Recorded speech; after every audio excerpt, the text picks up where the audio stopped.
Every Tuesday evening, Lena sat at her kitchen table and graded her students' homework. It was her favorite part of the week. The flat was quiet. The kettle was warm. The red pen moved slowly across the pages. She read their words carefully. She smiled at their mistakes. She wrote small notes in the margins. Good idea. Try again. I like this sentence. She loved her students. She had always loved children, their honesty, their effort, the way they tried so hard at things that did not come easily. Teaching was the one thing in her life that had never let her down. Lena was 58 years old. She lived alone in a small rented flat on the third floor of a quiet building. The flat was not big, one bedroom, a kitchen, a sitting room with one window. But it was hers, or as close to hers as anything had been in a very long time. She had learned not to need much. She had learned to be careful. She had learned never to sign her name to anything she could not afford to lose. These were lessons she had learned the hard way. She had learned them 16 years ago. Lena had a brother once. His name was Daniel. He was 9 years younger than her. When they were children, she had walked him to school every morning. She had helped him with his homework. She had saved her pocket money to buy him a birthday present every single year. She loved him the way older sisters love younger brothers, completely, without condition, without asking for anything back. When Daniel was 31, he came to her with a plan. He wanted to start a business. He had found a small shop. He had a partner. He had a vision. He just needed money to begin. He looked at her with the same eyes he had looked at her with since he was a small boy. "I just need a start," he said. "I will pay you back everything. I promise." Lena believed him. She went to the bank. She had a home then, a small house she had saved for 12 years to buy. She had paid half of it already. It was not much, but it was hers. She used it as security for the loan. She signed the papers. She gave Daniel everything. 6 months later, the business failed. Daniel's partner had taken money from the accounts and disappeared. Daniel said he did not know. Daniel said he was sorry. Daniel said he would find a way to pay her back. Then Daniel disappeared too. No call, no message, no letter, no explanation. Just silence. And the bank. The bank did not disappear. The bank called every month. The bank sent letters every week. The bank was very patient for exactly as long as the contract said they had to be. And then they took the house. Lena was 42 years old when she watched the door of her home close for the last time. She had one bag. She stood on the pavement outside and looked at the door she had walked through every day for 12 years. She did not cry. She had no tears left. She had spent them all in the months before, lying awake at night, calling Daniel's phone, which no longer connected, writing letters to an address that sent them back unopened. She picked up her bag. She walked to the bus stop. She found a small room to rent. She went back to work the next morning. She did not speak Daniel's name again. When people asked if she had siblings, she said no. She was an only child. She said it so many times that some part of her began to believe it. The years that followed were hard. She paid back the bank slowly, month by month, year by year. She did not eat in restaurants. She did not take holidays. She did not buy things she did not need.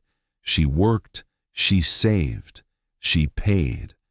It took 9 years to clear the debt, 9 years of walking past houses that looked like the one she had lost, and feeling something cold move through her chest. 9 years of watching colleagues talk about their mortgages, their renovations, their gardens. and saying nothing. 9 years of sitting very still inside while the world moved around her. By the time the debt was gone, Lena was 51 years old. She rented a slightly bigger flat. She bought a small armchair for the sitting room. She planted herbs on the kitchen windowsill.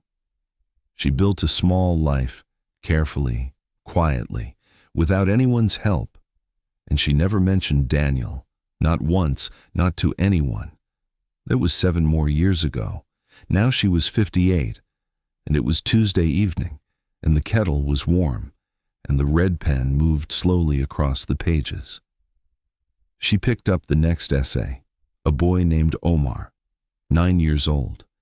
The assignment had been, write about someone important to you. Lena began to read. The essay was short. Omar's handwriting was uneven. He had made several spelling mistakes, but halfway down the page, one sentence stopped her completely. She read it once. She read it again. The sentence said, "My brother makes mistakes, but I always forgive him, because life is short, and he is mine." Lena put the essay down. She sat very still. The kitchen was quiet. The kettle had stopped. The red pen was in her hand, but she was not writing. She was looking at those words. My brother makes mistakes, but I always forgive him because life is short and he is mine. She thought about Daniel. She had not allowed herself to think about Daniel in a very long time. Not the Daniel who took the money, not the Daniel who disappeared. The other Daniel. The small boy she had walked to school every morning. The boy whose birthday present she had saved for every year. The boy who used to call her name from the other room just to know she was there. She had not thought about that Daniel in 16 years. She had closed the door on him the same day she closed the door on everything else. She felt it then. Something she had carried for so long, she had stopped knowing it was there. It is called resentment. Resentment means the deep feeling of anger and hurt that stays inside you long after someone has wronged you. Lena had told herself she was not angry anymore. She had told herself she had moved on. She had built a new life, hadn't she? She had paid the debt. She had survived. She was fine. But resentment does not leave just because you stop looking at it. It stays in the body, in the chest, in the way you go very still when a 9-year-old boy writes about his brother and your hands stop moving. That night, she could not sleep. She lay in the dark and let herself remember things she had not allowed herself to remember. Daniel, at 6 years old, running to meet her at the school gate. Daniel, at 15, calling her in the middle of the night because he had a nightmare, and she was the only person he wanted to talk to. Daniel, at 20, sitting in her kitchen, eating her food, laughing at something on television, completely at home. Daniel, at 31, sitting across from her at that same kitchen table, looking at her with those eyes. I just need a start. I will pay you back everything. I promise. She lay in the dark and felt the full weight of it for the first time in 16 years. Not just the house, not just the money, not just the 9 years of debt. The brother. She had lost her brother. That was the real wound, and she had never let herself grieve it. She had been too busy surviving. It was a burden. Burden means something heavy that you carry, physically or emotionally, often for a very long time. Lena had been carrying this burden for 16 years. Not just the loss of Daniel, the weight of keeping the door closed, the energy it took every day not to think about him, not to say his name, not to wonder where he was or whether he was alive or whether he ever thought about what he had done. She had carried it so long that she had forgotten she was carrying it. She stared at the ceiling. She thought, I am 58 years old. I've spent 16 years of my life carrying a weight I never chose. How many more years do I want to carry it? The next morning was a Wednesday. Lena woke up early. She made tea. She sat at the kitchen table. She took a piece of paper from the drawer. She picked up a pen. She began to write. Not to send. She was not ready for that. Maybe she would never be ready for that. But she wrote. She wrote everything she had never said.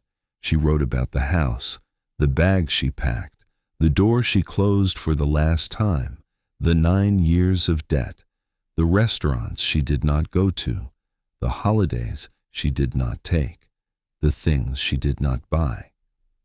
She wrote about the nights she lay awake calling his phone, about the letters that came back unopened, about the day she decided to tell people she was an only child, and how strange that felt the first time, and how easy it felt the 100th time, and how frightening that was.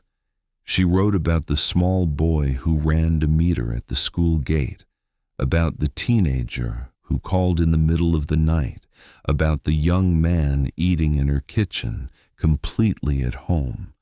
She wrote about missing him.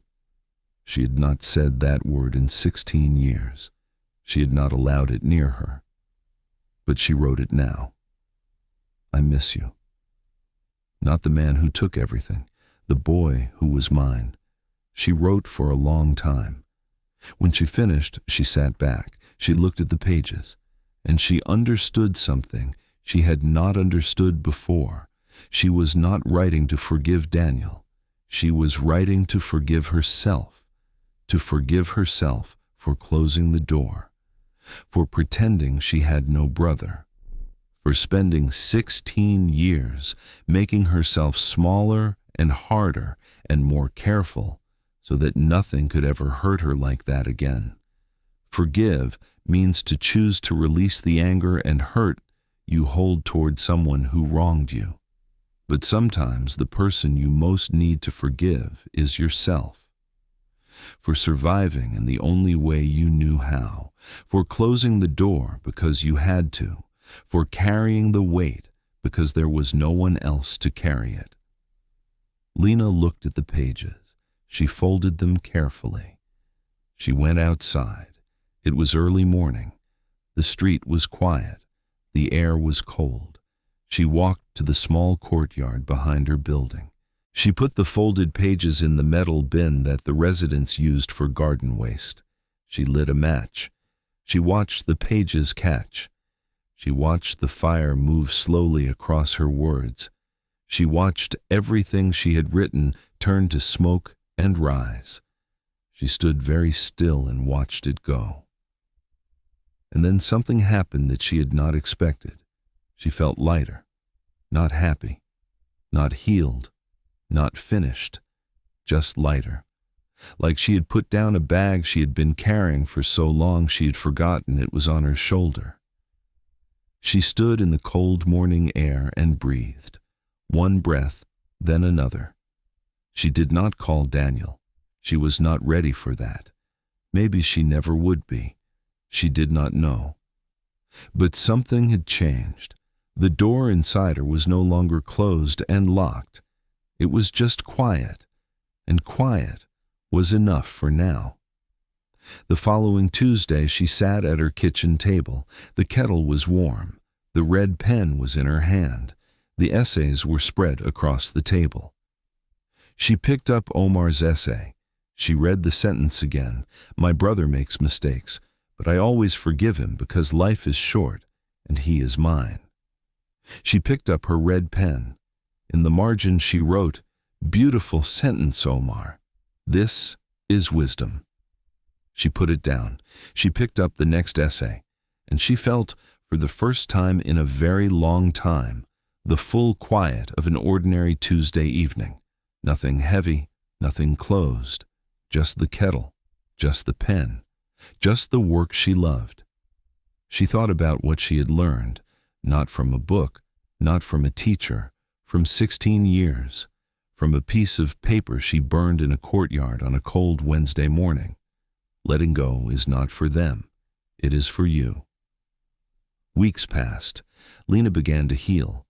Heal means to recover slowly from something painful, not all at once, not completely, but slowly, day by day. The way a wound closes, not because you force it, but because the body knows what to do when you finally stop pressing on it. She began to sleep better. She began to laugh more easily at her students' jokes. She began to sit in the staff room at lunch instead of eating alone at her desk. Small things, but she noticed them. One evening, she walked past a house that looked like the one she had lost. She stopped. She looked at it, and for the first time in 16 years, she did not feel the cold thing move through her chest. She just looked at a house. A nice house. Someone else's house. Then she walked on. This is Lena's story, but maybe part of it is your story too. Maybe you have a closed door, a name you do not say anymore, a person you have removed from your life so completely that you have started to forget who you were before the wound. Maybe what they did was serious. Maybe it changed your life in ways you are still living with today. This story is not asking you to call them. It is not asking you to forget what happened. It is not asking you to pretend the wound was small. It is asking you one thing: how heavy is the bag you are carrying? And how much longer do you want to carry it? Because letting go is not for them.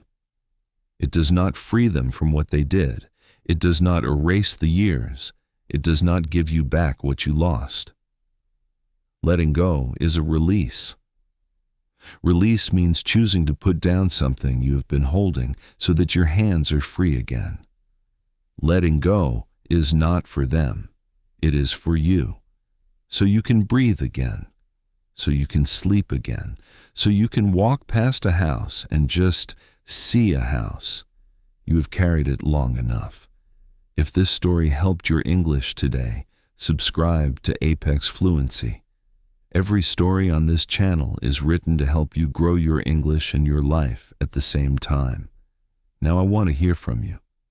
Is there something you've been carrying for too long? You do not have to share the details. Just tell me. How long have you been holding it? I read every single comment. Now it's time to review our vocabulary lists. 5 words from today's story. 1. Resentment. The deep feeling of anger and hurt that stays inside you long after someone has wronged you.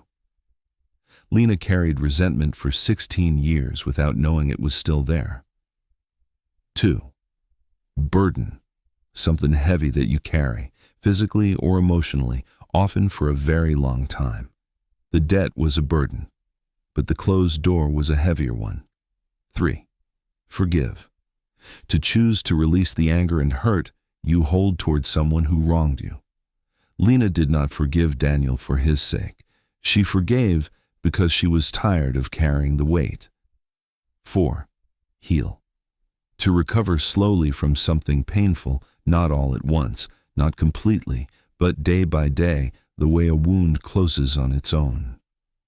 Lena began to heal after she burned the letter. 5. Release. To let go of something you have been holding. The letter was not sent, but writing it was a release, and release was enough to begin.